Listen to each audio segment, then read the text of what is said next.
order your life. That thing that looks like very impossible, very difficult to get, even men can give you possible.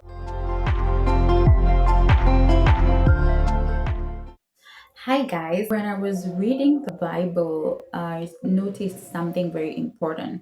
Esther was a normal girl who became a queen. She had a cousin called Mordecai. There was a decree that had been made about executing the entire nation of Jews. And the thing with a king's decree is that it cannot be revoked. Esther knew this is something impossible. Whatever they are going to ask the king is very impossible to have him revoke the decree. And what I got from this is ask for the impossible. Go for the impossible. Ask God for the moon. So ask God for the impossible, because if you ask God for the possible, even men can give you possible. Like if it's possible, it doesn't need God. So but that thing that looks like very impossible, very difficult to get, that disease that looks impossible to heal, that disease that the doctors have said is not possible to get cured, that company that looks like it's so big you can never get it, ask for the impossible. Fast for it.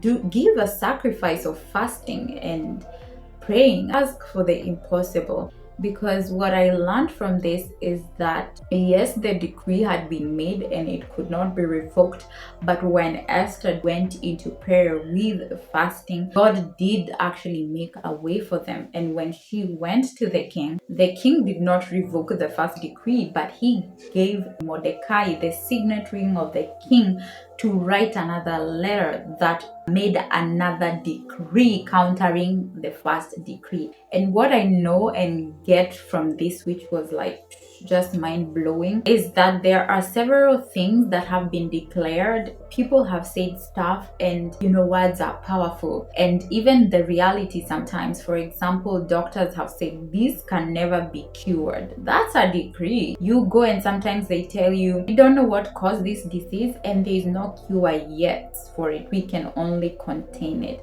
That's a decree that can never be revoked. But guess what? God gives us the power to make another decree that will counter that decree. That's what the king did to Mordecai. He gave him a signet that gave him the power to counter the first decree. So today I urge you, even as you go to God, go countering every decree that has been made before, whether by doctors, whether by your parents, whether by your in-laws, whether by your ancestors, things that have been said about you.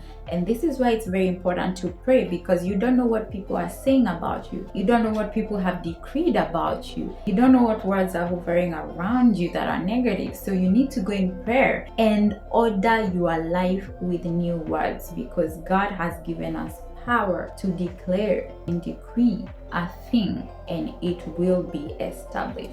God bless.